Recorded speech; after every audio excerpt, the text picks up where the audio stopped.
It was really crazy. Mexico City is a huge, huge place, and you have no idea until you just try and drive across it.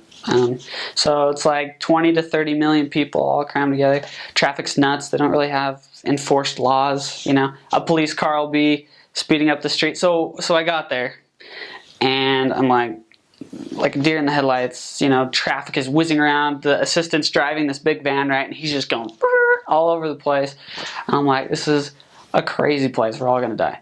So the traffic is kind of nuts, and police cars will have their lights on, and they'll be driving down the street, and everyone ignores them, and they actually speed around them. And you're like, what is going on? But then what was explained to me is that when police cars down there have their lights on, it's not because they're trying to pull you over. All that means is they're on duty. It was the craziest thing to me. But yeah, the police are a little worthless down there. That's why we have the Lord's protection, because they don't do much, actually. So, it was kind of a culture shock. Everything felt kind of dirty at first. I mean, we were kind of descending, going from like, you know, first world, second world country, and I felt kind of dirty. I slept on a sour smelling mattress the first night, and it was kind of, I mean, it was cool. It was exotic. It was different. And I mean, you just get used to it, but at first you're just like in a daze because it's really crazy. Life is a lot more fast paced, you know, in the city anyways. It really slowed down when I got to my other areas. My mission president was awesome. Every mission president's awesome. You don't have to worry about that. He came in, sat me down. I was proud. I was able to do my first interview in Spanish. And, but he was really concerned, really nice. He asked me, you know, what I wanted from my mission, and we kind of set out the expectations, and he's like, you know, we want obedient, hardworking missionaries.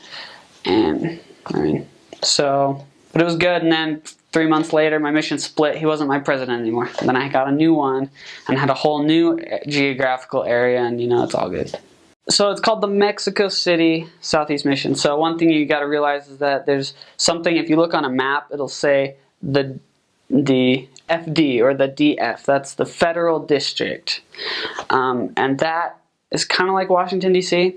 And kind of like Washington, D.C., housing in the community in the city goes beyond those borders. What you can call Mexico City actually spreads out past what's the DFA, or the federal district. So we were actually outside of the federal district. And we were kind of, and at some point, you know, the mission actually is, okay. We were actually in the Mexican state, which kind of wraps around the federal district. So I wasn't actually in that part. So I actually got really rural. You know, I wasn't expecting to be walking through cornfields and seeing livestock, because I was like, Mexico City, high rises all over the place. I'm going to be walking on the street. I actually got, for 8 months, I was in an area on the side of a volcano. Active, by the way. It went off, and it was pretty cool while I was on it.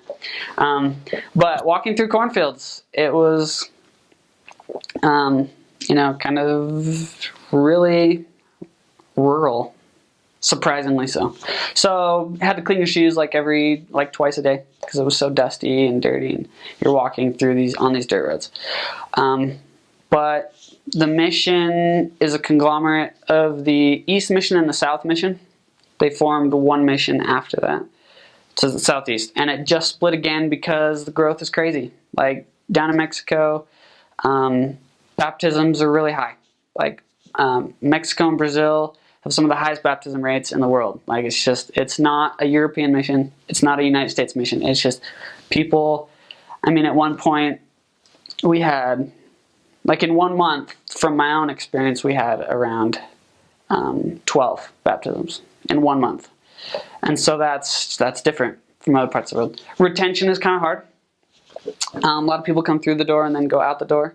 That's what at a later point, I'd probably recommend, please focus on retention, not just on baptisms, because the baptisms will happen. Like the people there are ready for that. But focus more on getting families connected to the ward. Get the ward involved. Make sure they're involved. Don't just bring them to 1 or 2 lessons. Like, make sure that they feel integrated, because you're going to regret every convert that goes out the door again, you know, because you didn't do enough. So there's 7. There were 7 stakes, and I believe there's 3 or 4 now because it just got cut in half, which is crazy. 4 stakes for a whole mission, and there's like 200 elders. But there's millions of people in that area. But wards, I mean, I was in a ward of 200, and then I was in another ward of, you know, like 100. But they're usually kind of up in that range, like 100 to 200 people. One of the wards, I mean, honestly, on the books, it had about 1,000 members. But about 800 of them were inactive. So, like I said, retention is hard. Lots in, lots out. So, yeah, expect smaller congregations, but not like crazy small like you might see in other places. Religious climate, that one's pretty easy. I mean, almost everyone's going to be Catholic, non-practicing, okay? And basically what that means is they don't go to church except for, they probably don't even go on Easter, or, well, they might go on Easter and Christmas, but besides that, they'll just go for their First Communion, their baptism, their other ordinances, the sacraments, right, if you study it at all. So they do their sacraments, you know, and then that's it. And they have parties at the church, and that's the extent of their religious life. And then there's the Christian group, which, I mean, is like 1 in 10 people you'll meet will be like, yeah, I'm a Christian, you know. They actually study the Bible, get together for 4 hours each Sunday, and they just blast the music out. It's fun. But they are more Bible bashy, those Christian people. I mean that makes sense. And the Catholics are more kind of just, you know, entrenched in their tradition, and they don't want to change this because that's how things have always been. And they feel like they're betraying past generations. They're betraying their parents. And in some cases, you know, if a child says, you know, I want to be baptized, mom, dad, the parents will feel like that child is distrusting them, like their judgment wasn't good enough to say, I had you baptized as a baby. Unfortunately, that's how it is, so you'll run into that a lot. So, I don't know, work with the parents. Lots of kids, you'll find probably that there's lots of kids of inactive parents or non-members that you want to baptize. Just make sure that you get with the parents and you explain it and you teach them the doctrine, because, I mean, maybe it's foreign to any parents or other people that served in missions that were very well structured, and, you know, missionaries had cars and that, you know, I don't know. Here it's a little looser. The Mexican culture is a little looser, and a lot of times you'll get away with baptizing some 9-year-old kid just because, you know, yeah, his parents said okay at one point, or his parents are not opposed to it, you know. None of that slippery stuff. Like, just be straight up with the parents. You'll find out it works great every time. You'll understand that once you're there.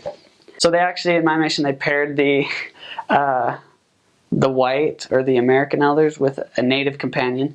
And we had missionaries from all over. I had a Colombian companion, I had an Ecuadorian, a Peruvian, from all over the state of Mexico, dealt with elders from Honduras, Nicaragua, Panama. So they kind of come from all over, but they'd always kind of pair an American with those natives to keep them focused and keep them kind of on that obedient track and that productivity, because that's not their culture. Their culture is really kick back, relax, and they're the ones that want to sleep in sometimes and do those things. So just remember that if you're an American and you're watching this and you're headed down there, which is probably everybody, that you will have to be the source of the obedience and of the drive and of the, I don't know what it's called, the gumption, weird word, but for that companionship. And that's why they do it, and that'll rub off on them, and their lives will be better after. And so don't think, oh my gosh, what a trial that I have to deal with this companion. Think rather, them through interacting with me, maybe my mission is to help this elder, my companion. So, and in doing that, you bless thousands of lives after that, because he goes home and he rethinks the direction his life is taking, and he becomes a bishop or a stake president, and he changes so many lives. So remember that your companion might be your mission for the time you're with him. And that's especially true, and they've done research on it and found that, native elders, the rates of them going to college or being business owners or like doing something more after having an American companion is so much more. Because that's all we talk about when we go, right? When I get home, I'll go on I'm going to go to college and I'm going to be an engineer and I'm going to do all this stuff. That rubs off on them. So just remember that. The areas that I served in were all in the Mexican state. Some of them were closer to the federal district than others. We did have to cross into and across the federal district or the main city lots of times for conferences, for going to the office. The office was by the airport in the temple. And those are kind of on the east side of the city. For those watching, that would be this this way. But my first area is actually not in my mission anymore. It was called Chalco. And that was the zone and the stake. But I was in an area called Vicente Guerrero. And it was huge. Like, it really was huge. No cars, no bicycles. You had to walk it. There were like 13 in little cities in it, spread out, and you had to walk through them all. So it was a lot of walking. That was fun. My second area was on the side of the volcano called San Pedro Nechapa. And it actually had 4 wards. It was super cool. So it was about 3,000 people, 4 wards of about 200 members each. So high member population in this little town. Everybody knew everybody. After 8 months, I knew everybody. I knew all the rocks and the dogs too, but that's a different point. So after the volcano area, I then moved, and the zone was called Los Volcanes, the volcanoes, obviously. And then I moved as close to the city as I ever got. Crazy place, millions of people, hundreds of thousands of people all crammed together. I guess the area was called Chimalhuacan, and my actual ward and area was Xochitenco. And so I actually met Americans down there. They were living down there. It was weird, but so that was that area. That was a lot of fun. After that, I went back to Chalco, and I was in the Chalco 1 ward, the first ward of Chalco. And then after that, I went back to the volcanoes, the Los Volcanes, in Ameca 1 and 2 wards, first and second wards. Gosh, man, it's when you live something in one language, it's hard to translate to it. But anyways, that was great. So, and I had varying experience, as a trainer and as a district leader and as a zone leader, and that was really fun. So I got to see lots of those places. The prettiest place was Los Volcanes. Very green, cornfields. You had these volcanoes silhouetting. Smoke was coming out of that volcano every day, all day. So it was really cool. The ugliest, dirtiest, kind of smelliest place was the closest to the city, the big human crush, and that was Xochitenco. And so that was kind of that. And then Chalco was just in between. It literally was just in between geographically and kind of city and versus rural. So when you get down to Mexico, you're going to find that they are all tone deaf. They can't sing very well. And me and my American companion, we found that the spirit came like that if we were able to sing a hymn ahead of a lesson. Or if we even just showed up to, for anything, for food, we'd sing a hymn. The spirit would be there. They could really feel the power of it because it was something that didn't happen much to them. They didn't have beautifully sung hymns in their sacrament meetings or in other places. And so I would say number one thing to do in your lessons, if you can, if you feel like you've been blessed with any sort of voice, sing a hymn. Sing a good hymn, all the verses before you start a lesson, and watch what kind of miracles that does. So Mexico City, crazy place, huge. Cool things about it. I mean, it's surrounded by mountains, and there's tons of traffic. So it's not like a third world country where everyone's using buses or bicycles to get around. It's a second world country, which creates a problem because everyone's got cars. And so the pollution is so high. I literally, as I was leaving on the plane, I looked out the window and I could see a black line on the horizon of pollution versus clear. And I was like, I was breathing that for 2 years. disgusting.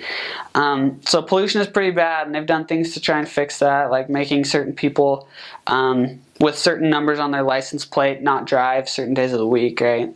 And different things like that. And if you can't cut down trees, like you can't get rid of foliage or greenage there, it's against the law, because those things help convert all the CO2 in the air back into oxygen. And so, yeah, it's like a federal offense to cut down trees. It's crazy. They've got cool attractions there. They have a subway. They have a subway that covers most of the city. That's what you'll use almost, 100%. Well, sorry, not true. They use that a lot. But then they have little microbuses. They call them combis. And those will take you anywhere and everywhere. And they have taxis. It just depends on where you want to get to and how fast you want to get there and at what price. Taxis are a little more expensive. Microbuses are a little less, and subway is the cheapest. And that'll get you across the whole city. But it's actually a very clean, very nice subway system. And it's one of the better ones in the world, actually. Because it has to deal with so many people. And what's crazy is, moms don't listen. But, no, it's not that bad. But the subway sometimes will get so full that literally people will put hands on both sides of the inside of the door and force their way in, and the door will close on their buttons, and they literally will be stuck like a sardine until they have to get off.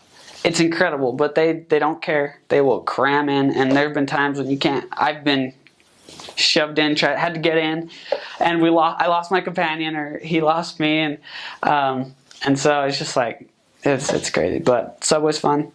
They have cool attractions. They have a wax museum there, which we went to. They've got all sorts of fun. They've got Shakira and Morgan Freeman and lots of Latin stars, lots of American stars, Michael Jackson, just whatever. And that's really fun. And actually do have Mexican history. They have the Pope in there, all the Mexican presidents, the comedians. So that was really fun. I would say if you ever go down there, make sure to visit the Wax Museum. Take lots of pictures. We went on tours of different places. Just walking through the city is cool. Like, the central part, because I was under the misconception that high rises everywhere, and that's just not the case. It's actually a very sprawled, low-lying city compared to like Tokyo or New York. It's really spread out and really flat. But right in the center they have big high-rises, and that's where it's kind of fun to walk through and be. They have a main square called El Zócalo. So El Zócalo, that's where they have the concerts and the events, and they have lots of shops around, and that's what's really cool. If you go like one street back on any of the four sides, you'll find shops with photography, for sports, shoes, anything. And actually, a common P-Day activity is to go to the Zócalo. I mean, you can't do it all the time, but when you can find cheap stuff. So soccer jerseys, you can actually get your name printed on the back. And we did that a lot as a zone. We'd all get the same jersey and have our names on the back and then go play soccer. Lots of fun. I had a companion that went and bought a violin, for cheap. He bought camera stuff. You can find nearly everything, and they actually have streets dedicated to certain, like, I don't know if you'd call them genres or industries, but if you want a suit, you go down, Avenida de whatever, and if you want a camera or electronics, you go this way. If you want jerseys or sports, this way, and it makes it really fun. It's a fun shopping experience. So bring some money, get some souvenirs. But yeah, the city's pretty cool. There's a park called, I don't remember, but there's like a big city park, and it has a zoo in it, and they do kind of fun stuff, and I think it starts with a CH, but I can't remember, which is really embarrassing. But so yeah, as far as like attractions, that was kind of it. But it was kind of it, like I said, it was just fun to be there, because it was so crazy, and people are moving, and people are selling stuff on the streets all the time. And in the subway, you'll find people that are coming in singing music or doing tricks or whatever, like, trying to earn money. Lots of times they'll come and have a boombox in their backpack, and they'll be playing these pirated CDs that, they're so prevalent down there. So you can buy, these CDs for like 50 cents, and some of them have just like literally endless amounts of music on it. Of course, it's all pirated, and I kind of feel bad about this now because I'm supporting a pirating industry. But yeah, they'll play music, and then if you want to buy it, you buy it right off of them right there. So it's a fun place. It's been said by some of the people down there that it's actually more dangerous around Mexico City than it is by the border. Now, I don't think that's true. I don't think so. There were robberies. You know, some elders got robbed at knife point. One got robbed at gunpoint. But no one ever got hurt. I mean, they think that as missionaries, you know, we got lots of money and stuff. So don't carry a lot of money. I mean, that's obvious. You'll learn that. But I also had a friend or an elder that they went and withdrew their whole month's allowance. And it was like his second day there. And yeah, they got robbed because obviously the guys watched them pull it out of the ATM. Came over with a knife and he said, you know, give us all the money. They gave all the money. They then put the knife in his pockets and cut his pockets off of him, his pockets open, to make sure that he wasn't hiding any money.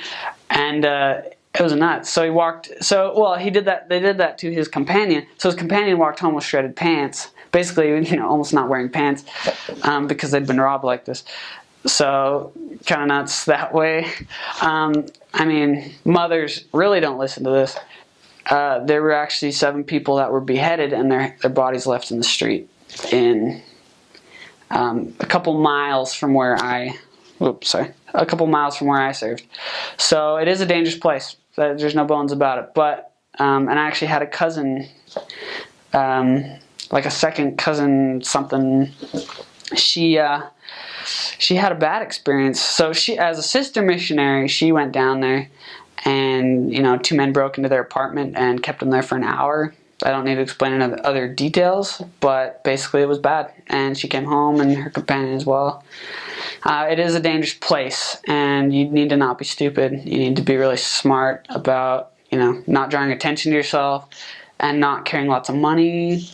And if you're a woman, be particularly safe. But remember that the promises of the Lord are real. He'll protect you. Trust in Him. Obey the mission rules, you know. And that'll keep you out of more trouble.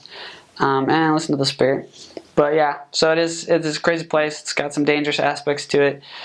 But if you follow the rules, you should be okay. There are a lot of drunks in the street. And there were more in that little town on the side of the volcano for whatever reason.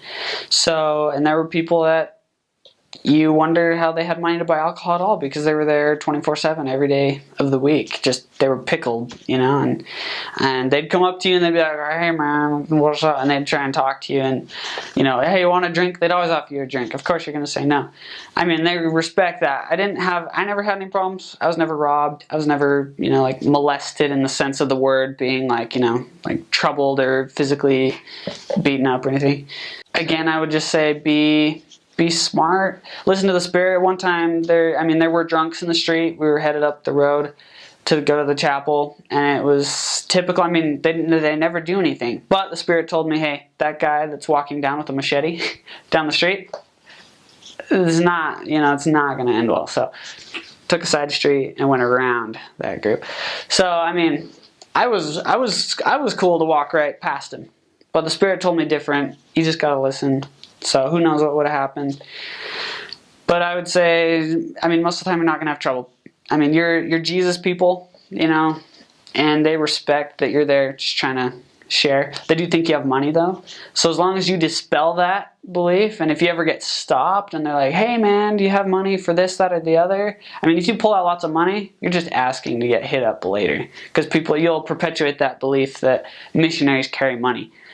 So if you make it a habit not to carry money, then, you know, the more times that missionaries do try to get robbed, they'll figure it out. We haven't got money. And they'll stop robbing more missionaries. I did feel like I was going to die all the time from traffic because they don't stop. I think I saw 2 stop signs my whole mission. The way they control traffic are speed bumps. So speed bumps all over the place. They have like 2 speed bumps a block, you know, because people are just out of control. So just know that if a car is coming at a certain speed, it will not stop for you. And I like it that way personally. You can judge it. You know, you can start walking and the car will go past and then you just keep walking. Like as long as you time it right, nothing's going to happen. So it actually makes traffic very predictable. It's predictably crazy. So just know that, you know, if you dart out in front of a car, they're not stopping. If they hit you, that's your fault. And so you just got to time it right. Oh, dogs. Dogs. Dogs. So dogs are fun. There's dogs everywhere. Most people don't own a dog because the dogs all roam the street and they're mangy and they're nasty and they're gross. And I never really had any problem with dogs trying to bite me. I've heard of other people that were bitten though. If you bend down and try and pick up a rock, pretended or real, the dogs will usually turn away and go away because they're used to getting rocks thrown at them. So if you ever have a dog problem, pick up a rock and chuck it out. So it's not too hard to get rid of dogs, but yeah, they're pretty nasty. You'll see dead dogs on the side of the road sometimes, and I mean, just don't touch it. I don't know. I mean, it's common sense, but yeah, dogs weren't as much of a problem as maybe in other places. It's very cheap to live down there, actually. Dollar to peso conversion is about, I mean, it varies a little bit, but it's about 12 to 13 pesos for every dollar. And so just remember that, you know, you can almost divide it up just like 10 pesos to a dollar. So just think like 1 peso is almost a dime. And so that'll help you as I explain the rest of these things. To get a microbus, like on like a 2-hour ride, you could cross the whole city for probably 14 pesos. At the most, like 21. I don't think it ever got that high. Basically, you can cross the whole city and move around a lot. You can cover great distance for like, you know, $2. It's incredible. Housing, apartments kind of cost, what did they cost? Anywhere from like 800 pesos to like 1,200 pesos.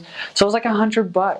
It was like 100, or it was like $80 to $100 for housing. And that was like, and that wasn't just, you know, the typical size. I mean, I guess like 800 would be kind of smaller, but I actually, for whatever reason, we rented for like $1,300. We had 4 elders living in like a 2-story. We had 2 stories and a grand staircase. Like, it was crazy. We had a really big living area. So you can get a lot for your money down there. Food wise, like I said, it's 5 pesos for a taco. You can get 5 tacos for 25 pesos. And so you're like, for $1.50, you're getting a 5 taco meal, which it's like 5 times more expensive here than it is there. Food is generally, I mean, they have stores. Like Walmart owns a brand down there that's called Bodega Herrera. And prices are kind of higher there. They're still lower than they would be in the US, right?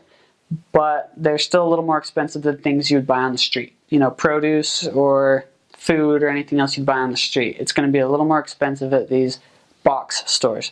But yeah, I would say you can live on probably half or even like a third of what you live off here now. You know, a third of that is all it would take to cover food, transportation, and housing down there. It's incredible. The list they give you of clothes and items to bring, mine said 8 short sleeve shirts, 2 long sleeve shirts. Looking back, I wish I had 8 long sleeve shirts and 2 short sleeve shirts, and that's because my mission happened to be cold. Was not planning that at all. I was like, Mexico, hot, sunny, you know, but actually I was really high up. It was high altitude. There was snow just on the foothills from where I was at. And it was really humid, so it was really cold, and I had to call home, or not call home, you know, email home. I didn't do that, and ask for money to go buy a coat because I did not have the adequate stuff. I was freezing. I had to go buy a sweater and then a coat, and then it was just like, and then my short sleeve shirts, right? I'm just cold all the time. So if I would have had long sleeve shirts, great thing. So I would say look up on some of those items on the list. It seems like they're kind of just like cut out. They're just like just kind of a regular standard they throw it out for everybody kind of in a country or area. I look up the climate of the place. You know, if you know exactly where you're going to be, plan according to that. a little more than the list, because it really kind of backfired on me, because it was a lot colder, a lot wetter than I planned. So pack light. You're gonna want to bring souvenirs home. I don't know. You don't need 100,000 ties. I mean, no one really cares. Well, actually, they do. Yeah, you can trade them with all the others. So food in Mexico is glorious. I mean, it's wonderful. The food is always good. I would say everything they touch is amazing. There are some staples as far as food goes. They do like to cut up lettuce and pour lemon juice on it and serve that on the side with either some beans or some rice and then chicken. And they do something I've never seen anywhere else in the world. They'll pound their chicken breast flat with a hammer, basically, and then bread it or whatever you want. But then they'll serve you this fried, really, really thin chicken. And that was probably a third of all the meals I ate at members' houses was that flattened breaded chicken with lettuce that'd been, lemon juice, and the rice or the beans. And it was good. You did get a little tired of it, but man, I mean, it filled you up and it was delicious. And the members were always so happy. And they always made different salsas, which was great. Mexico's salsa capital of the world.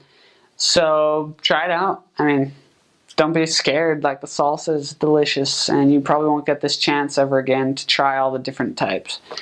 Tacos, number one.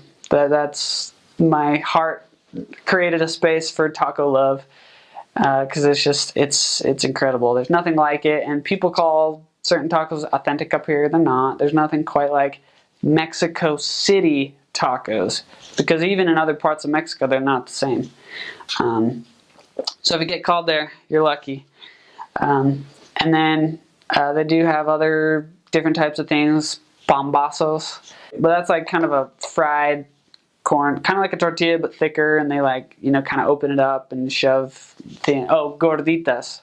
That's the other thing. You probably heard of those. Same concept. Bombazos are longer. They load it up with sour cream and cheese and salsa and some meat or whatever. Same with the gordita, except for you open it and shove it inside. Those are kind of the three super delicious things.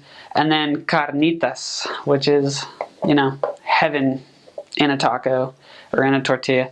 And that's basically deep fried meat. Like, it can either be lamb or it can be beef or pork, but they basically boil it in oil. And so it's the greasiest, most delicious, beautiful thing that can ever be created. Eating too much of it gives you that Mexican stomach that you see, but it's so good. So I would say foods to kind of, you just eat everything that the members give you. You're not going to have a problem. Foods to stay away from are the cheap tacos. Now, tacos are cheap. They're like 5 pesos each, and that's like, I don't even know, that's like 20 cents or less. Yeah, it's like a dime. What am I talking about? It's crazy. It's cheap, but you might be tempted to get cheaper tacos off the street. Now, the thing is, don't, because remember those mangy dogs I talked about earlier? You might have one of those in your taco. So the thing is, the tacos that are like 2 pesos or 3 pesos, don't risk it, because that's meat that you don't know where that came from. So it's not a good idea. They serve some weird things, all right? Try them, just so you know what it is. Pig skin, they call it chicharrón. Really gross, in my opinion. They serve it in a couple ways. They kind of like boil it in salsa and serve it in salsa, kind of like a soup. And it's like spongy. Okay, I don't want to freak you out, and then they serve it crispy and fried, and they like put salsa on it and avocado, and they eat it kind of like a cracker. We'd like load up with cheese. Pickled pig's feet, another keeper. Moronga, now it's blood sausage. Now, I don't know what the strict doctrine is on like eating blood, but even if you could, why would you? Because it's incredibly nasty. So I wouldn't recommend never eating blood sausage, because I did, and it's disgusting. So besides those things, all the food is just incredibly delicious. You'll get to try lots of different flavors.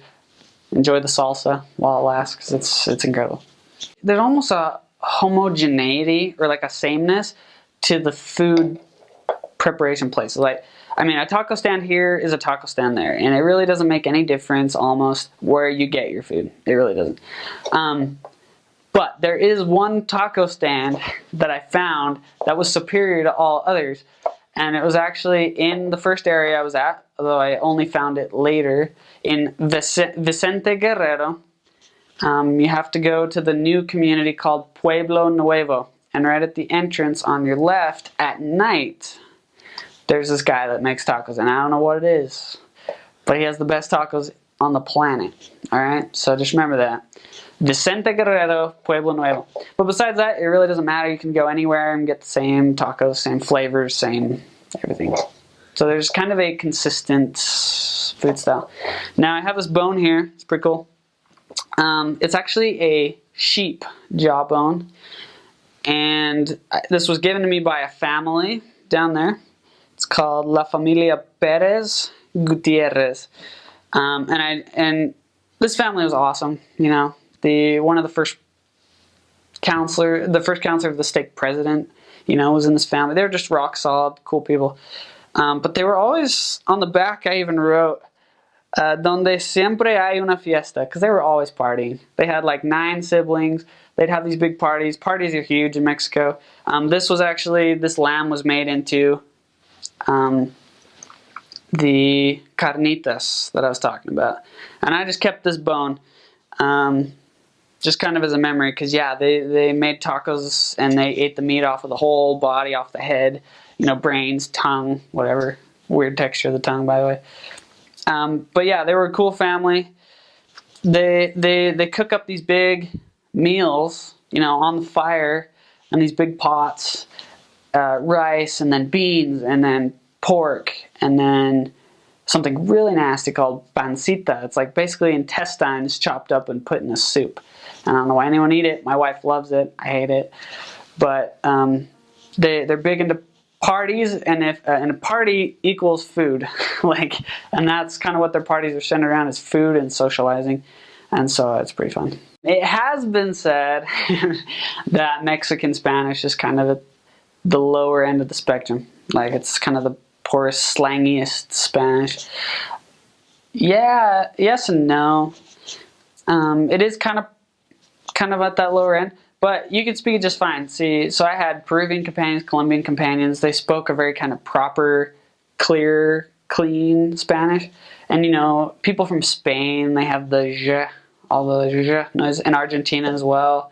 I mean, you speak it how you want to speak it. I tried to speak the cleanest, nicest Spanish I could, and it worked. I mean, people mistook me for a Mexican. Do I look Mexican? No. But I convinced people that I did, because I tried to really hit the accent like them, but better than them, because I knew that they spoke pretty slangy. And up in the north part of the country, they actually just kind of Spanglish words. They'll be like, let's go pushearlo. Like, let's go push it. So they'd make push a Spanish word. And they don't do that as much down in the Mexico City part. To just add to that, I guess I would say, you know, slang is going to be thrown on a lot. Once you learn a word of slang, look up the real word. So you just know both. I would say, you know, because you're going to want to write down words you don't know when you're starting out, and to look them up every day. And I'd highly recommend that. Any word you hear you don't understand, write it down and look it up. And you'll start to really pick up the language. But yeah, they'll use slang. Don't accept it for just what it is. And sometimes it's not in the dictionary. Like, you know, slang is not going to be in the dictionary. So you're going to have to ask your companion what it means. And they'll kind of explain it to you. But I would just say understand both, the real word and the slang. Because then, once you come back to the U.S., like, you're going to meet people that speak Spanish from all over the world, and you may not be able to communicate because you're using slang they don't know, and you're going to have that disconnect. So there's slightly different accents from the south to the north. There's a lot more Spanglish up in the north, obviously, because English is crossing the border. There's that mixing area. It's kind of sing-songy. I got made fun of a lot when I came home because of my sing-songy kind of way of talking. So I don't know. I think that's kind of mostly all. The northern accent, kind of in the middle of the country, divide it. There's a southern accent and a northern accent, and you'll pick up on it. Now, as far as learning Spanish, or what it kind of sound like, I guess, So a greeting on the street would be like, you know, you want to be very formal. There's a tú form, which is to say like you. And then there's an usted form, which is a proper one. And you always want to speak to people in the proper one because, you know, you're representing Jesus Christ.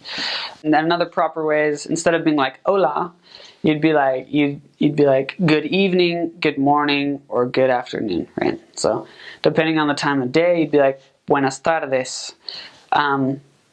Tienes un momento, somos misioneros por la Iglesia de Jesucristo de los Santos de los Últimos Días. Traemos un mensaje acerca de Jesucristo y como Él visitó ese continente y enseñó a la gente su evangelio y ha sido restaurado por el profeta José Smith. So we would, and you can probably hear what I'm saying, you know, but it's kind of a simple testimony. We were taught to bear straight testimony right on the street, like even about Joseph Smith, even about the Book of Mormon. Because the Spirit would testify to them, and if they're interested, you know, they'll accept an appointment. And so we would testify, and then ask for an appointment, and that's it. And sooner is better, you know. Do you have time right now? Could we go to your house? And if they were willing, we'd go with them. So I'll just give you a contrast of what you'll probably sound like when you first get started, and what you'll kind of polish it to by the end, and kind of what to look for. And you're going to want to listen to the accents that you hear. You want to listen to people talking and mimic them as best you can, you know, so that you can sound authentic.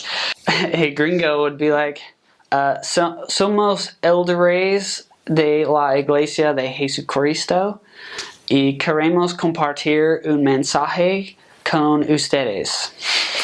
Okay, so you can tell that that's kind of, you know, I mean, you're just getting started. I'm sorry, it's just going to happen. I had to go through that too. But by the end, it should sound something like, Buenas tardes, somos mensajeros de Jesucristo aquí para predicar su evangelio a la gente y enseñarles. Tiene un momento para hablar.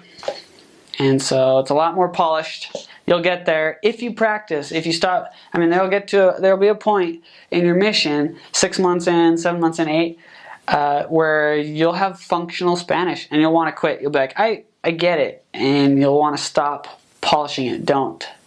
Work on it your whole mission. Try and learn new words. Try and improve your accent.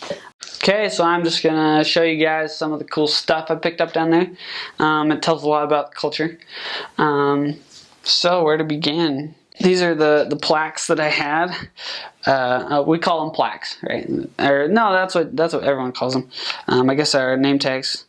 Pretty beat up, yellow, gross. We put stickers on the back. It's fun. I lost this one twice, like for 3 weeks at a time, and they miraculously found its way back. I was given this. This is a real police badge by a crazy alcoholic that didn't even know he gave it to me, probably, but his wife said it was okay. You know, cool souvenir that you wouldn't get anywhere else. This is very interesting. Now this is a miniature of a larger scale. Now this is a tortilla press. So this would be the traditional press. You'd roll up your dough and the corn masa in your hand. You'd stick it right here on the center. They'd usually have plastic, right? And then you'd close it, and then you'd press it, and then you'd pull out your tortilla. So they actually use these a lot up where I was on the side of the volcano. So there's a tortilla press, pretty cool. They use this for salsa. It's called a molcajete. It's like a mortar and pestle, but they make salsa in this a lot. They'll grind up the peppers and the different things in it, and then set this right in the center of the table, and everyone will get their salsa out of it. It's really neat. So these little dolls, I have a bunch of them here. These are interesting. So they have around Christmas time, it's actually Los Reyes, the Three Kings celebration in the 6th of January. They bake bread in wreaths, and they shove little plastic dolls in them, which is really interesting. And then they have a cutting, I guess, festival, a party, and everyone comes and they cut into the wreath, and then they cut off a section as big or as small as they want, But if they get and then everyone starts eating. And so if you get one of these dolls, then you have to make the tamales for the celebration on the 6th. So it's a really interesting way to do that. And as you can see, I lost a lot of times. But I didn't have to make any tamales, but I did because it was fun. This is called a trompa, or a trompo. I don't remember if it's masculine or feminine, but it's a toy. So this is a top, and it has a string inside, and you'll wind it up, and you'll throw it down, and it'll spin on its point. And actually, there's lots of really cool tricks, just like a yo-yo that you can do with this. Because if you stick the string under it, it'll actually ride your string up. It's a really well-balanced little toy, and a lot of them play with it. If you can get good at it, I mean, it's pretty fun. So it's called a trompo. I got this from someone down there. It's a portrait of the La Virgen de Guadalupe. So it's not really the Virgin Mary, but it is, but no one's really sure. And they kind of they basically worship this idol. Don't know how else to put it. I mean, it's kind of like a saint, but they kind of elevate her kind of above God, because they're like, she came first and God is the son of her. Anyways, they gave me this as well as a rosary, which was pretty cool. So I actually have these, I have these Catholic souvenirs. The money is pretty cool. They have cool little cutouts here, and see-through parts and security measures, and so their money is pretty cool. This is 100 pesos. Here, now this is interesting. This is actually a mission office tool. So they'll put your picture up. They'll put it up on a wall, and they'll have all the missionaries in the mission put up there, and they'll have them grouped with their companion, and they'll have them in a district inside of a zone, and they'll have it all organized. And during changes, they'll just move your picture on the board, so that they can keep track of who's where and what and how. And they list your areas on the back, what time you're coming in and leaving. This bar changes the color, depending on when you came and when you're leaving. The little stickers to denote if you've been a district leader or a zone leader, whatever. We gave out little cards, to the members and the people, converts. It was really interesting, like little business cards, and one of the members paid for me to get these, and so I was able to, hand these out with my Facebook name, my address, mailing address, my email, and so they could reach me afterwards. And a lot of times you can't find them on Facebook. They don't have Facebook accounts. They don't have an email account. They don't have addresses. Are horrendous down there. Like, you'll be walking down a street and this house will be number 4, and the next one will be 257. And then the one after that will be numbered 17. And so the numbers they don't add up. So getting mail down to them is incredibly hard. Them to us is better. And that's why, we had, lots of different cards. You could design one, you could take one down. But something to consider, it makes it easy to hand to a convert so they can contact you later. The members are really loving. I got some cool souvenirs. They hand embroidered these, I don't know what you'd call them, but tablecloth things, with their names on it and the times that I was there. And this as well. So they're very handy people down there in Mexico. So they like to make things. They like to sew, embroider, kind of traditional, I guess. The women work a lot with the men and what they're doing. I got the typical, poncho. That's whatever. I'm not going to pull it out for you, but this is a panoramic picture of the area I was at. This is the inactive volcano, and this is the active volcano. And I was up on the side of it for one of my, areas. And the other was here. This was my area. This is a Meca. And so you could look it up, on the internet, and you'd find it, actually. So that's no longer, I believe, in the Southeast Mission. This would now be part of the Chalco Mission. So if you're watching this and it's the Chalco Mission, if you're lucky, you can go here. I got a map of the city at one point. I mean, just to blow your mind, it's like,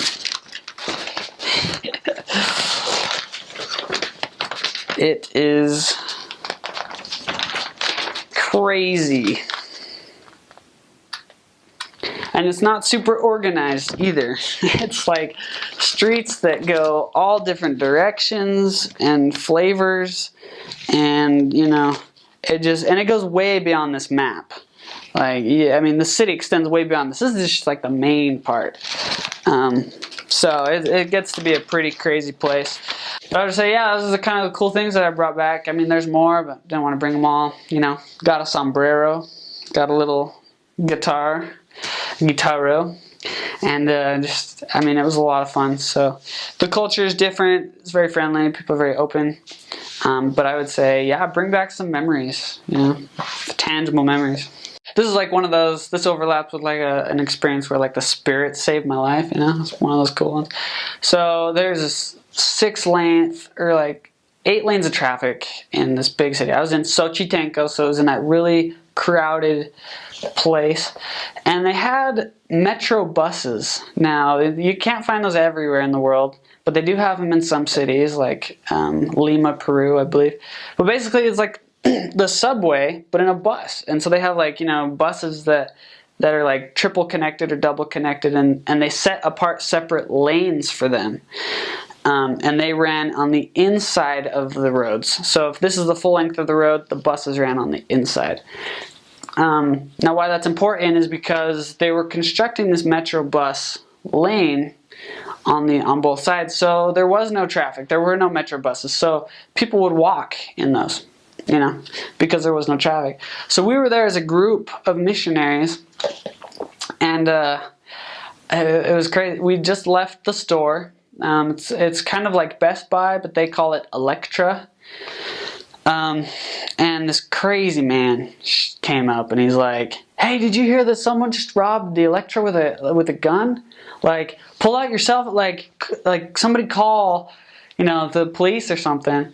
And what they told me later, right, was that what they want you to do is pull out your phone, and then they're going to snag it and run. They're going to steal your phone, is what he was trying to do. And he was cuckoo, you know, you could tell. But basically, you know, nothing happened, but he kept talking to us. And then all of a sudden the Spirit told me, "Hey, look up the metro bus lane." You know, and there's 4 lanes of traffic moving on our left. You know, you're the direction I had to look up, just know that. And anyways, traffic on the left. So there's traffic on the left. We're on the left side of this metro bus lane. I look up, there's this green minivan barreling down the metro bus lane. They can't see us. They're going probably 70 miles an hour because there's no speed bumps and there's no traffic. So they're trying to take advantage of this empty lane illegally. And I look up and I'm like, oh shoot, like, in literally 3 seconds, we're all dead. We're all plastered, like on the side of the road. And so I grabbed everybody because I was the only one that saw it. I grabbed this crazy old man that was trying to steal our phones and all the elders, and I pulled everyone to the far left side of this lane. And the car saw us just at the last second and swerved and missed us by probably 5 feet. Swerved around us, got back into the lane. You know, this close to dying, like literally being hit by this car. But yeah, the Spirit will protect you. Traffic's crazy. There are crazy people, and that's all rolled into one. So it was kind of fun, crazy experience. Well, if you can call it weather, I went through 2 earthquakes and a volcanic eruption. So that was pretty cool. Weather-wise, there was a really bad, I don't know if it was a hurricane or not. You know, we didn't watch the news, so we didn't actually know. But there was pretty heavy rainfall and flooding, and that was a very wet, miserable, cold day. Besides that, I was on the side of this volcano, the active one, and what happened is the ash kind of closed up the crater, the hole, and it just blew. So it wasn't like a lava eruption, you know, everything's burning and stuff. It was kind of more like you have something clogged up like a soda can, and you pop the lid. So it just boom, and it shook the house that I was in like a foot in every direction. I thought a semi-truck hit the house. That's how it felt. So, and then earthquakes, there were 2 of them. They were pretty bad. They were like a 5.0 and like a 7.0. And we were teaching a man with 1 leg in his porch area and sitting on some Coca-Cola crates, and it started shaking, and I was like, what is going on? And I realized that Hey, I'm in my baby's first earthquake. This is a Tortilla Press. So you stick the dough right here, you close it, and then they press it and flatten it out into the tortilla shape. So I actually got pretty dang good at making handmade tortillas. And so not only would you press them, but then you'd have to take them out, and they'd be really thin at that point, you know, ready to break and things. And they'd have these big, you wouldn't even call them pans. It was more like a cooktop surface, but it was just a huge flat cooktop surface, like a griddle. And then they had a very specific way of laying the tortilla down.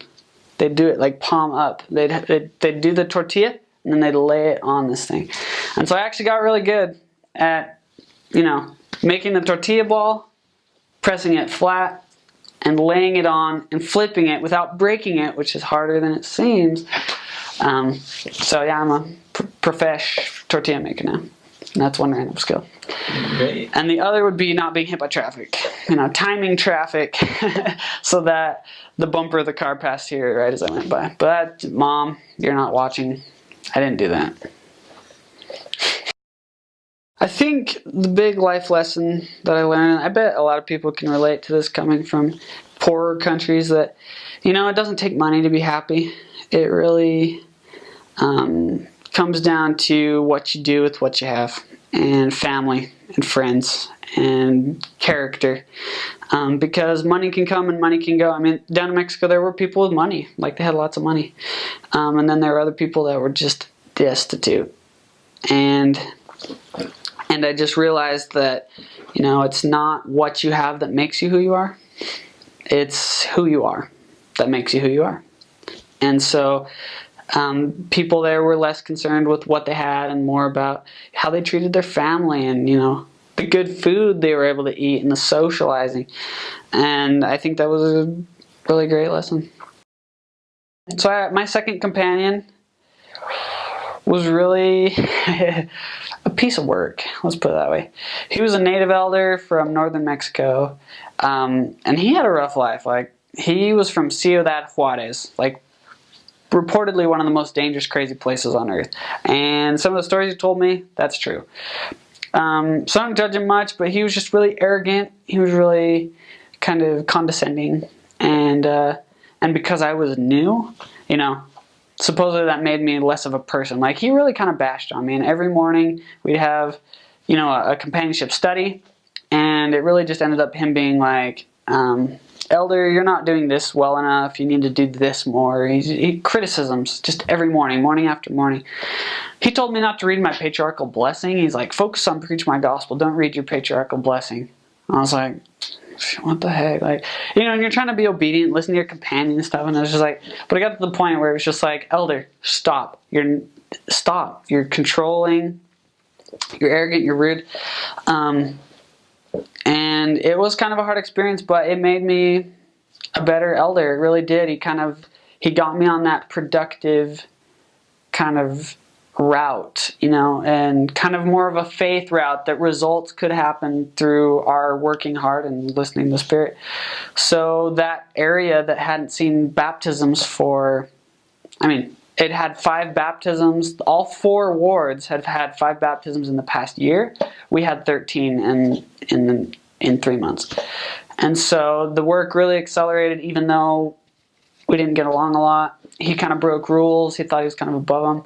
So it was hard. I was an obedient missionary, and he was kind of not. But he was also kind of a diligent missionary. Weird how those two can exist together. But so that was a hard experience, getting my teeth kicked in rather, every morning as a new elder. But yeah, it made me stronger, made me tougher. I think I really needed that though, because my first companion was really laid back and slow, and I was able to see a lot of results after that. So the most different food was blood sausage and pickled pig's feet and pig skin. Those were kind of the axis of evil of foods down there. In the MTC, actually, I had a wonderful confirmation that that the Lord approved of what I was doing, and that He forgave me for my shortcomings, and that, you know, I was qualified to do His work. And that was a beautiful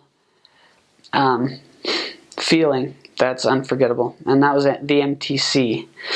In the mission field, I mean, there was countless stories of families that I was able to teach and help, and one family in particular, it was beautiful. They were just ready. They were just ready. It was time. The father was inactive. He was a member, but inactive. And the wife and the children, they didn't really grow up with the church at all, like zero influence, although they lived among so many members because it was this little town with about, a third were members. But we started to teach them, and they just lit up. And we left copies of the Book of Mormon, and they devoured them. We left chapters, they'd read them. Every single person, down to the youngest 7-year-old little girl. And so it was a joy, it was a pleasure to sit with them and have them so anxious, so starved for so long spiritually, and to have them just jump on and accept and convert and change and get baptized in 3 weeks after we met them. 2 weeks, 2 or 3 weeks, like, it was fast. But that didn't mean that they were just quick converts out the door. He's now a bishop, and that's what I've learned. Their family's been sealed. He's a bishop. They're an influence in the church now and in the community, and it's beautiful. And he was an alcoholic, and he left that life behind, and now he's a bishop. And that's a great example to other people, maybe struggling with the alcohol, which is really pervasive down there. So he's now an example to other people. So, and that was just one family. There's lots of families, but seeing a family pull together and set a ceiling as their goal, that was special. When I first received my call, I opened it up and it read Mexico City, and I was actually very disappointed. I wanted to go somewhere else. I wanted to go somewhere more exotic. I thought I understood what Mexico was, what Mexicans were, that culture, that thing. I wanted something different. But in the days following, that was my experience. In the days following, I came to love the idea. After looking up Mexico City and the different things, I got really excited about being able to serve in this place. Now that I'm back, I can see that it was a huge blessing. My wife is Hispanic. Her family is from Mexico. And I don't think that ever would have happened had I not gone to this beautiful place. If I would have resisted and said, "Nah, I ain't going," then I would have not understood that culture. I wouldn't have had that love for it. And I just wouldn't have, I wouldn't have my wife. That's crazy. So I would just say no, that the Lord has a plan for you, and where you're going is where you need to be. There's somebody or several people or several families or maybe just a companion or two that you're meant to reach and influence. And I know that the Lord places in the place that we need to be. So whether you're super excited or not very excited to go to your mission down in Mexico, know that it is the exact place that you need to be. And it'll be wonderful. It's a beautiful place. The people are beautiful. It's fun. It's crazy. The food is delicious. The activities are wonderful. I had companions from all over the world. And so the gospel is true. The Church of Jesus Christ is the same in America as it is in Mexico. And you'll find that that's very comforting. There's nothing like the restored gospel that gives peace to families. And down in Mexico, families are very fragmented a lot of times because the fathers are alcoholics and divorce is rampant, and actually people just live together. They don't get married at all. So I had the privilege to marry about 16 couples on my mission. Not individually, but I was able to take them to the judge and get that important thing taken care of in their life. And so I know that, as a missionary, you will do important work. You will do something no one else can do. And the Lord will work through you to accomplish His purposes. So as a missionary, like I said, it was diverse. It wasn't just bearing testimony or teaching from the Book of Mormon. We took people to go get married. We had to go fill up fonts. We had to hand do it with pails of water. We had to, there were emergencies. We had to help people. There were activities all over that we could do. There's a lot more to a mission than just, opening your scriptures and just teaching people. A mission is there to help people. I helped build houses. I took, cement in buckets up and, one by one and help build a roof. And there's so much more to a mission. Just put yourself out there, serve with all your heart. The Lord will make up the difference. I testify that this gospel is true, and I do that in the name of Jesus Christ. Amen. I definitely suffered from a little bit of culture shock. I remember flying over Mexico City. It's the biggest city in the world, and just thinking, oh my gosh, I have to teach all these people. There's just hills and hills of just houses, and the houses there are stuck together. There's not like a lawn, like space. Like, it's just in 2 or 3 blocks, you have 1,000 people living there. So it was definitely really overwhelming. So I got there. The secretaries picked us up from the airport, and then we drove over to the mission home where we had interviews with the president. I met up with my president, and then we went and slept overnight at the offices, which were in a different mission. They were in the East Mission, so quite far away from where we lived. The president lived super far away. And then the next morning we had changes meeting, so we went and I got assigned to my trainer. We had training that morning by the president to teach us how to teach and stuff like that. And then I just got thrown into Mexico. It was really strange because I didn't speak. I got a Mexican companion who didn't speak anything of English. I don't think he even knows how to say hi. And so I was just remember my first area. I was walking around him. And all of our appointments, of course, fell through. We had nothing to do. So I was just walking around thinking, why are we walking so much? Why aren't we doing anything? I'm supposed to talk to people on the street. I didn't know. And then the sister that was supposed to cook us lunch forgot. And so my poor companion had no idea what an American person ate. So he just bought me like 3 hot dogs from this vendor on the street. I was like, okay, I'll eat all of these, I guess. It was super weird. My first meal in Mexico City was Kentucky Fried Chicken, and then I had hot dogs. So I didn't really have Mexican food for a while. And then, yeah, so I did my best. I think we visited just some members, and they gave me some food. And then the morning, I remember waking up that morning at 6:30, this loud, blaring trumpet Mexican music started playing. I look over, and my companion's on the floor doing sit-ups, and the first thought was like, oh my gosh, I'm in Mexico. I couldn't believe it. I was like, what is this music? What am I'm supposed to work out? I don't know. Like, it was super uncomfortable. So transitioning was pretty hard. Almost all American elders, when you get to Mexico, have a hard time with the food. It took me probably 3 months to not get constantly sick. Probably 6 months to get like used to the food. So I remember the first week we had P-Day, I went to the store and bought a huge gallon of milk and had like 4 bowls of Frosted Flakes. And then for like a week, I was just sick to my stomach. I was throwing up and diarrhea, and they call it the 360. It's pretty gross. You are throwing up and turning around, and it's, yeah, I'm not going to go into too much detail there. But get ready for some super hot and super intense food. It's delicious. Mexico City has the best food in the world, probably. I got fed super well every day. It's weird there. Their main meal is lunch. So we would wake up, we'd make our own breakfast, which was usually, once I got used to things, I would make eggs and chorizo, and I would eat it with the tortilla and some beans. It was super good. And then lunch, they would just feed us like 4 plates of food, and when you didn't want to eat, you'd have to keep eating, and it was just too much. And then there wasn't dinner. You're so full by dinner, you didn't really eat. And at night, you'd have like a bread and some milk or something. But yeah, the food is very, very hot, so it was hard to get used to, but after a while, I fell in love with it. So Mexican culture is it's very more exciting. It's a lot more exciting than American culture. Each state has their own food, their traditional dance. Mexico City was really cool because I got to try foods from every other state. From Oaxaca, they have different kinds of foods than they have in Guerrero. The only really food from Mexico City is tacos, which are the most delicious thing. They're not like tacos here. Taco Bell is nothing like Mexican food.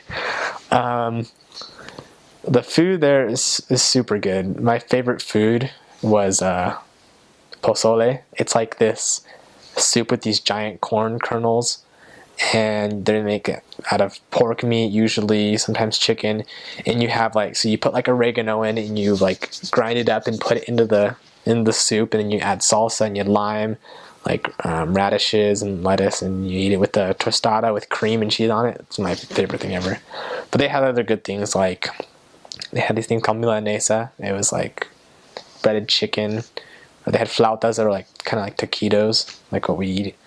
There's something native to Mexico City which is called garnachas. It's like a genre of food. It's like tacos, huaraches, sopes, quesadillas. Quesadillas are not what you think quesadillas are. They're not just like a flour tortilla put in half with cheese in the middle. It's like dough, corn dough, like they make tortillas out of, and they flatten it, and then they put chicken, and then they put salsa, and they like deep fry it, not deep fry, yeah, they put it in boiling oil and like fry it up, and then you can put cream and salsa on it. It's super good, and cheese.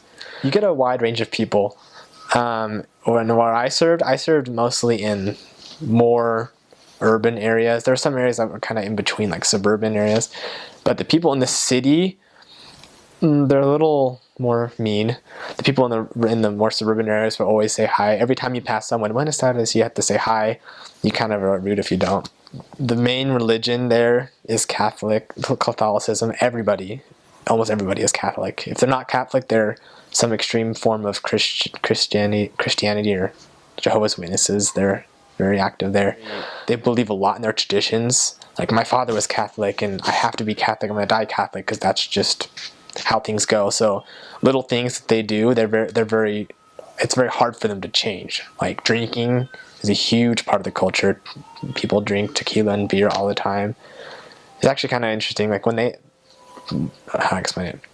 No one parties quite like Mexicans do. They know how to party really well. When they have a party, if their child's graduating kindergarten, whatever it is, they rent out these big tents, and they block off the street so cars can't run through there.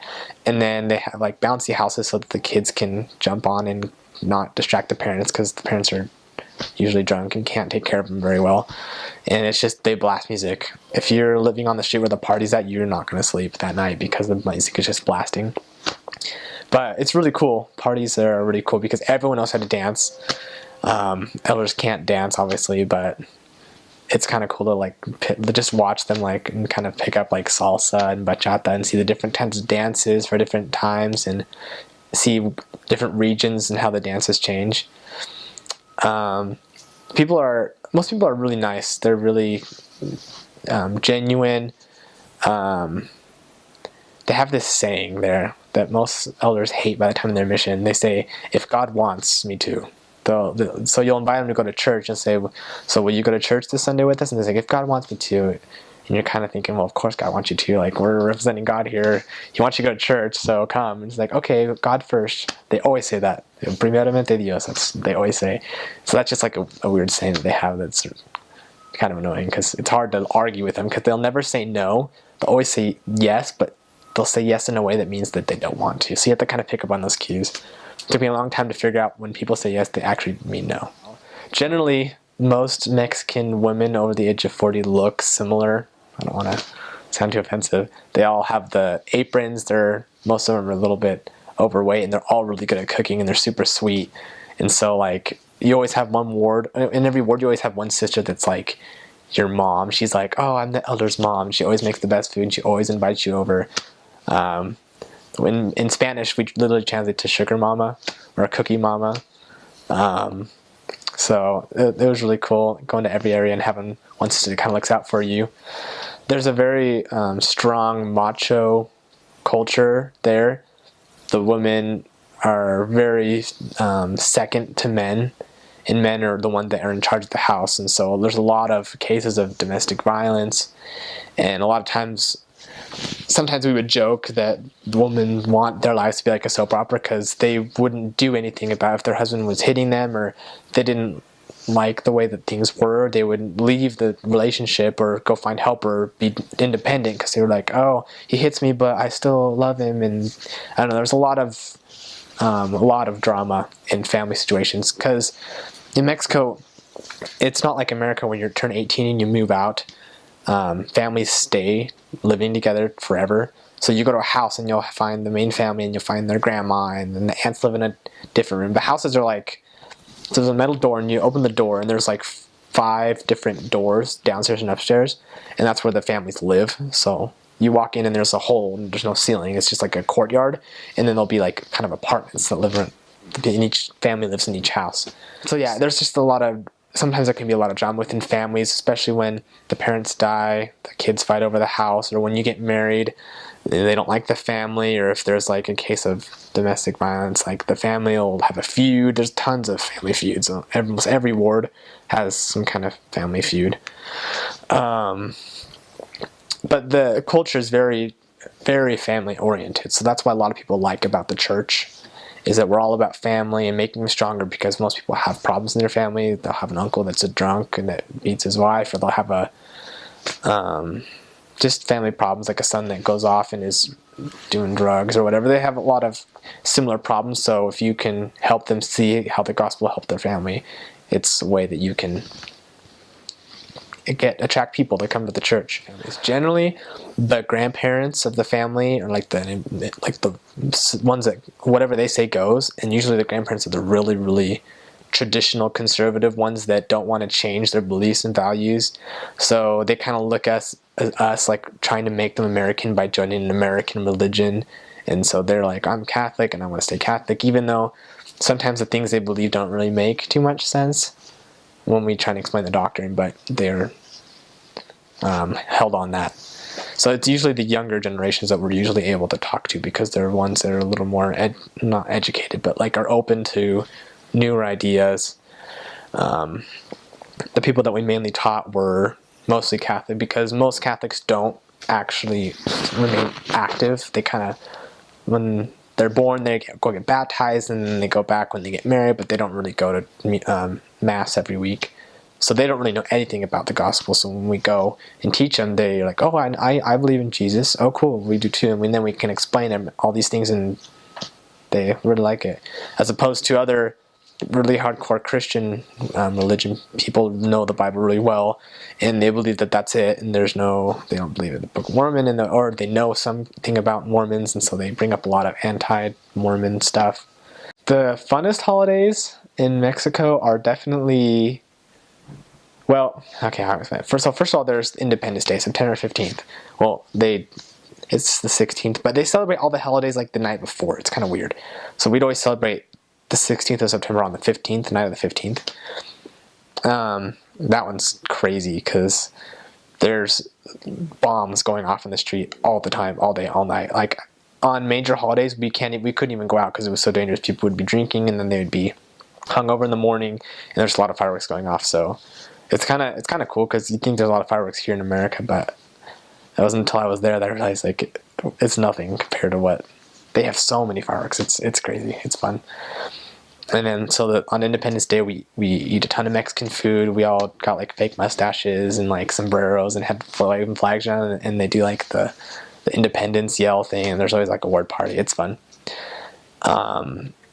December's the biggest month. Like it's basically a party the entire month, because they have this thing called posada. It's like, I think it's 12, maybe 20, I don't remember the number. Let's say 12 days. The 12 days before Christmas, they like represent the journey of Mary to the city to get taxed. And so like every night they'll have a different party in someone else's house, even the members. So the first night of Posada, you'll go to the bishop's house, for example, and they'll have a ton of food. They'll be dancing. He'll have piñatas, and you just have a party every single night, every like the 12 nights before Christmas Eve. And then Christmas Eve is when they actually celebrate Christmas, and they don't have like a tree and stockings. They have a nativity on the ground, and on Christmas Eve you'll put the presents kind of around the nativity to represent the gifts that were given to Christ, and then you open them on Christmas Eve. And Christmas Day isn't really celebrated. You have dinner with your family kind of that Christmas Day, but they believe that Santa only visits the rich children in America, the rich white children, so they don't celebrate Christmas. They celebrate what's called Three Kings Day on January, I think it was 6th, and that's when all the kids get their presents.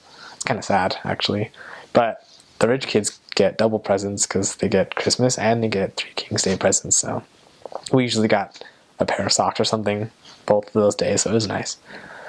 But yeah, another thing about December is December 12th is the day of the Virgin Maria of Guadalupe. And so it's crazy. The people go around in the street with saying prayers, or how do you say them in English? They don't say prayers, they just repeat the same words over and over again, and that's like their prayer. And so they like go around and like post pictures of the Virgin on people's doors, and they knock on the door, and then they'll like say like sing a song about Maria, and then like pray, and then they'll go in and eat. And so they'll just walk around all day going to houses and like giving blessings or whatever. We couldn't go out on that day either. It was too dangerous. Another crazy holiday is the Holy Week. The Holy Week is insane. All people are out in the streets, and they do these processions where they like imitate the last week of Christ. So guys will dress up as Christ and have crosses, and then they'll walk around the street, and guys will pretend to be whipping them, and they like have dressed up as Romans. This is a huge ordeal. You can hardly find people in their houses because they're all out in the street watching this like parade kind of. There's actually a place within some Mexico City. It's called Iztapalapa, and they have like a real crucifixion ceremony where they like pretend to crucify, so Jesus will walk around the street and he'll get to, I guess what it's Calvary, and they'll like crucify him there, and they'll have like real life like crosses, and the helicopters are filming this whole thing. And back in the day, they used to actually like crucify people and like kill them, but nowadays they can't do that, or at least they don't in most places. So people like will audition to be Jesus, and they'll like get like surgical implants in their hands so they can like nail through them but not like do any damage. It's weird. So Holy Week is crazy. All the pastors will be out like leading the processions with the crosses, and stay away from them generally. Don't go up and try and teach the group of people walking around with their Catholic prayers, because you won't make friends. So yeah, if we saw like a procession, we'd kind of just walk around the other street and go to where we're going. So they have Mother's Day and Father's Day, but they also have Kids Day. So kids get school off and they just get presents for no reason. I don't know why we don't have Kids Days in America. It's great. So they get candy and presents, and it's really cool. New Year's Eve is also lots of fireworks. You're not up. Everyone else is up all hours of the night setting off fireworks. It's really loud and tons of music and drinking. So you don't really get a lot of sleep. But it's fun. You're definitely never bored during holiday seasons, or ever, actually. Each mission is different. Your mission president will kind of teach you how he wants you to teach, or what his vision is of how you're going to help people get baptized and come to church. But I would say just always follow your mission president. I had some zone leaders and some other leaders while I was getting trained and going up that were they would pressure you in doing things like, oh, they've been to church, so it's okay, just baptize them, or we'll teach them all the lessons at one time. They would go against what the mission president said, and they would convince you that it was okay, but I would always just go with the mission president. So that just cleared up a whole ton of problems. At least how it was in my mission. I don't know how it was in other missions, but my mission was very disobedient. A lot of the elders didn't follow the rules, and would still baptize a lot, because there's a ton of people that you baptize a lot of people, and so they would think it's fine. So I would just say, even when you think you can be out late getting tacos, just know it's not going to be for your benefit. So always just follow what's in the missionary handbook. That's my best advice. You can go out and you can find new people to teach pretty easily. Even though a lot of people have exposure to the church at some point, they don't really look at it as bad unless they've had some kind of negative experience. So there's like 29 million people in that city, so you're always going to find someone new. It's people walking around the streets everywhere. One interesting thing about the culture is that everyone's very hardworking. A lot of single mothers. There's a lot of people who have the father goes to America to work and sends money back, but after a few years they'll stop sending money, and they'll kind of just disappear, or they'll get married up there. And so a lot of what happens is the wife has to work. She has to provide for her kids. So even if it's just opening the door and sticking a table with bubble gum on it, like, she will do anything to like keep going and provide for her family and make enough to at least buy some tortillas and salsa so that they can eat every day. So I really appreciate that about people there. They're very hardworking. But a downside of that is that they don't want to go to church because they work on Sundays. So it's kind of difficult. That's probably the biggest hindrance, is getting people to come to church on Sunday. If you can get them to come to church on Sunday consistently, you've got them. So don't Bible bash. When you get good at like speaking the language and teaching, you want to like go fight those evangelicals because you know they're wrong, but it's just never, they're not going to budge. So don't waste your time spending 2 hours outside the door just like fighting with them about who's right and about diddle doctrine things. If you need to, be prepared for that, because I remember the first time we went knocking doors, not the first time, but it was the first time I kind of felt humiliated. I was training, I had like 6 months barely in the mission. I didn't really speak the language that well. I could do fine, but we were knocking doors in the street. It was my first time being a senior companion, so I really didn't know what I was doing as well. So I knocked on this guy's door, and we would start our approach asking a question, like, did you know that Christ came to the Americas or something like that? And I asked that, and the guy kind of like, oh, really? And he's like, hold on a second. He goes back, grabs his Bible, and then he just starts beating me over the head with all these scriptures saying why my religion's wrong and all this stuff that I was like, I didn't even know that scripture existed. And it was super, he like made me want to cry. Like, he felt so bad, he came out and brought me a mango because he just totally destroyed us. I felt so sad because I was like, man, that was embarrassing. But from that moment on, I decided to like really study up on the doctrine I was teaching and know it, because I didn't ever want to be humiliated like that again. And after that, it got better. But yeah, kind of avoid unnecessary conflict because it's not worth it. And there will always be someone that knows more than you. Just a general don't. Mexico City isn't the safest place. Actually, I would never go back there if I wasn't a missionary. It gets really, really dangerous. But like as a missionary, you feel safe because you're protected, and I was fearless. I would walk outside by myself, well, not by myself, but like just I wasn't afraid of dangers that people would talk about. But general do's and don'ts: don't walk out, don't be outside at night. You kind of learn in areas what places to avoid and go to, and to go and not to go to. If there's a dark alley, don't go down it. You should try and help people, but sometimes there's drunken guys that are on the street or they're drugged, and they'll yell at you, say, "Hey, elders, come here," and they'll want to talk to you. And I would try and avoid them generally, because you can be nice and you go talk to them and you try and invite them, and they'll seem open and, yeah, I want to do that. I want to change my life. I'm drunk. I don't want to do this anymore. But generally they won't even remember what you talked about, and you'll never find them. It's really hard to talk to them if they're not coherent. So just kind of avoid them. If they ask for money, give them, like, always have a couple pesos in your pocket.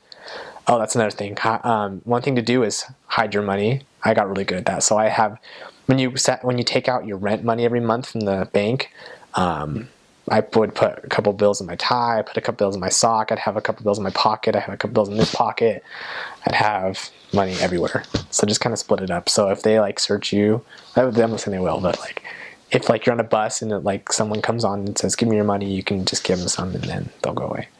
I would say that it took me about 14 months to get really confident in speaking Spanish and being able to teach a lesson like effectively. So by the time I hit around 6 months, I could understand generally almost anything anyone was saying. Not every word, but I could tell what they were trying to tell me. But it wasn't until about a little after a year that I felt like I'd dominated the language enough where I could talk to anyone, teach anybody, and I could do it well. So don't get discouraged if you like don't learn it super fast, because it takes a while. Just do the things that you know you're supposed to do. Always stay constant in the gospel. It's the best thing you can do. I never like went inactive or had problems with that, but like it was just not what I was expecting at all. I came home and 10 days later I was at BYU, and I didn't really go home and see my family at all, so it was just kind of different. But I would say another advice would just to stay in contact as best you can. It's kind of hard. A lot of my converts don't have internet access, and those that do like don't go on Facebook or I don't know. It's just harder. One huge thing I wish I would have done is keep a book of people that I met. Like what I would do is like get a huge like a journal, and I would, when I leave an area, I would kind of go around to people that I wanted to remember, and I would ask them to write their email and contact information, like address, and then just like if they could like write me a little note, and I would post a picture of people that I would meet, so I could remember what they look like. Because I would do that in seminaries. I would leave and I'd say, hey, can you like leave a note or something? And so I get all these papers of emails and names of people that I don't even remember and I don't know who they are, or I can't contact them. So I wish I would have kept a better record of who I met so I could stay in contact with them later.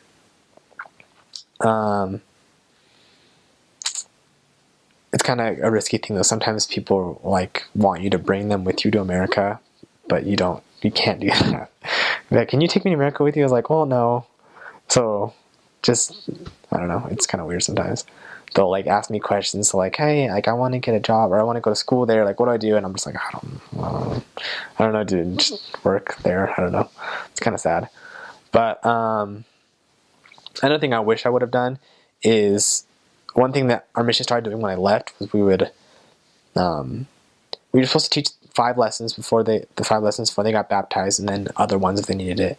And then we kind of had to view the members do the rest, but that's totally not okay. Not just because a lot of members don't do it, but also because they're not going to remember what you were talking about. They don't have the Holy Ghost yet. Like aren't going to remember all this doctrine you taught them. So I wish I would have gone back with each one of my converts and like taught them all the lessons over again and just stayed with them constantly instead of just like teaching them and then baptizing them and moving on and finding someone else new. Like, it's weird for them to be visited multiple times a week or once a week and then never be visited like maybe once a month or so.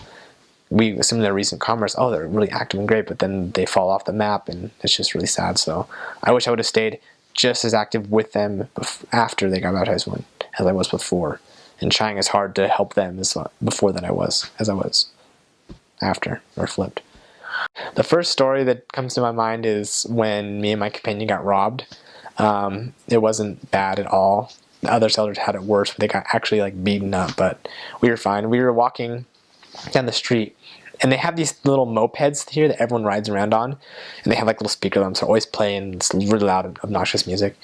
So I was walking in the street and my companion I was with, it was tall, blonde, blue eye, kind of look on his face, he looked always lost because he was new. So we probably looked like prime targets. So there was this light coming at us and I kind of just was walking. I stepped out of the way thinking like, what is this light? Like, what are these guys doing? They're going to hit me. So I walked to the side and kept walking. And I looked back and this guy was taking stuff out of my companion's pocket. So I turned around and walked back and like, hey, what's going on? And then he like, turns around, he's like, give me your cell phone. And I had my planner here and I had my cell phone behind my planner in my chest pocket. So he like felt my pockets and I didn't have anything in there except for like some chips. And I was like, I don't have anything. I swear he had like a spoon in his hand. It wasn't a knife. It wasn't like sharp. It was like rounded. I was like, oh. I didn't think about this till after. I was just like, oh my gosh. And so it was really quick because we were outside of a bar. It was really a lot of people there, so they had to be really fast. So what they do is they have one person driving, one person in the back. The person in the back jumps off, grabs someone's purse and jumps back on, and they're off. Like, it's really quick and like fast, so you never see it coming. So they just jumped on their moto, or we call it motorcycle, moto for short. They just jumped on their moto and drove away. And then we ran to a sister's house and just like, we just got robbed. It was pretty funny. It was harmless. People in Mexico are really superstitious. They believe a lot in like reading the future and like curses. They believe in what's called the Holy Death. It's like the skeleton. They believe with the Grim Reaper, and so they like a lot of people in Mexico worship that. So there's some really sketchy stuff that happens. And almost everyone in my areas, we live close to this like mystic lady that would like read letters or like cards about your future. And like, I remember just one time walking past them, and usually you can't see inside. They have like special candles outside that you can buy for like good luck or like hope or love or like to curse your neighbor. Like, they have weird stuff there. And so I was walking past this place and the door was open, and I like looked and saw inside, and I just like get this horrible like sinking feeling. Like, it was like of like fear, just like you do not ever go in there. It was just a horrible feeling. Every missionary kind of has a different experience, but I personally had a lot of experience with kind of bad spirits. I had an investigator who was like actually possessed for a whole week, and so there's no training about how to go about dealing with that. So it was really, that was like the scariest moment of my life. We had to try and like give her a blessing and command the spirit to leave, and it's just a whole ordeal. So just in case that does happen, don't be scared, just have faith and fast. That was one thing I kind of learned. I remember one time me and my companion were praying about where to go looking for people, and we just took out our map and we prayed, and we said, okay, Father, we need to find a new family, please help us know where to go. And we just picked a random street to knock for that hour. And the very last house of course, cliche story, the very last house we knocked, this old lady answered the door, and we asked to come in. She said, come back tomorrow. So we come back tomorrow, and it was her and her husband. We started teaching them, and they were great. They started progressing, and they got baptized, which was a really great story, of course. But in that house, the people that we taught, the older couple that we taught, were the great-grandparents. So in that house lived all of their kids, all of their grandkids. A lot of their grandkids had babies of their own. So that just opened us up to at least 30 investigators. So for the next couple months, missionaries, we were and also missionaries that came to that area were baptizing family members, uncles, aunts, grandchildren. We just got so many people out of that family, and that was one of the coolest feelings, to be able to say, oh, that family, well, we found them. Not to brag, but it was just a really good feeling to kind of find so many people from just such a simple thing. They were one of the most active families that we had from my mission. A couple months after the grandpa got baptized, he was second counselor in that Sunday school presidency, and all the other ones had callings to the primary. It was really cool.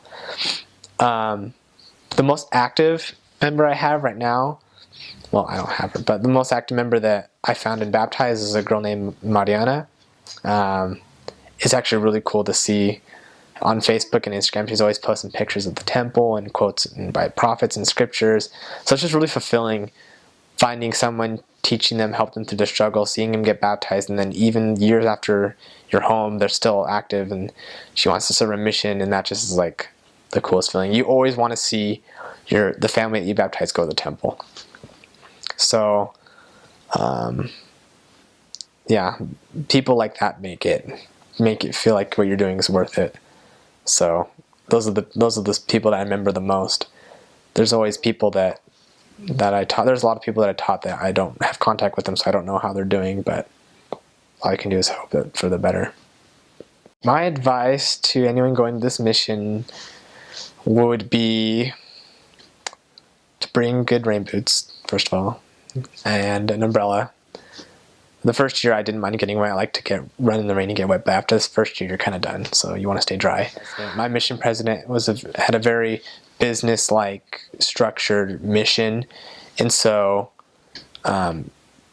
teaching was the big focus of how we teach and how the lessons were structured. My advice would be, for preparing, study everything that you want to before your mission, because in the mission you study for your investigators. They have problems, and so you go through the lessons thinking about them and looking for things for them. So a lot of things that you don't really get, you get an hour of personal study every day, but you don't ever study for yourself. At least the way that my mission president run things. There were lots of times I wish that I could have read books and gone into more doctrine, but I just didn't have time on the mission. And now when you get home, you don't study as much. So I would always say, after the mission I'll study all these things I want to study, but realistically it's kind of hard when you're back in school and stuff. So the preparing you want to do before is just get to know as much doctrine as you can, read up about all of the plan of salvation and just everything that you would want to learn now, because you're not going to get as much time on the mission to study for yourself. You're really studying for others. Just be humble and patient. There's a lot of changes and a lot of things you learn, and the best way to go about it is just to try your best and accept what your president is teaching you and try and find the Lord's will in what you're doing, and just try and be obedient. And effective teaching will come by the Spirit. So, there's nothing really you can do, I feel like, to prepare for a mission, like the experience that you're going to get. But other than just living the gospel, trying to find spiritual experiences before you go out, so you're not trying to from day one, you're going to be explaining to people and you're going to be giving your testimony. So if you don't feel like you have very strong testimony, I would strongly advise trying to understand the atonement and look for ways to apply it in your life so you could have those experiences before you go out there. So you gotta have to have something to share, and if you got nothing to share, your teaching's not going to be as powerful. So that'd probably be my advice.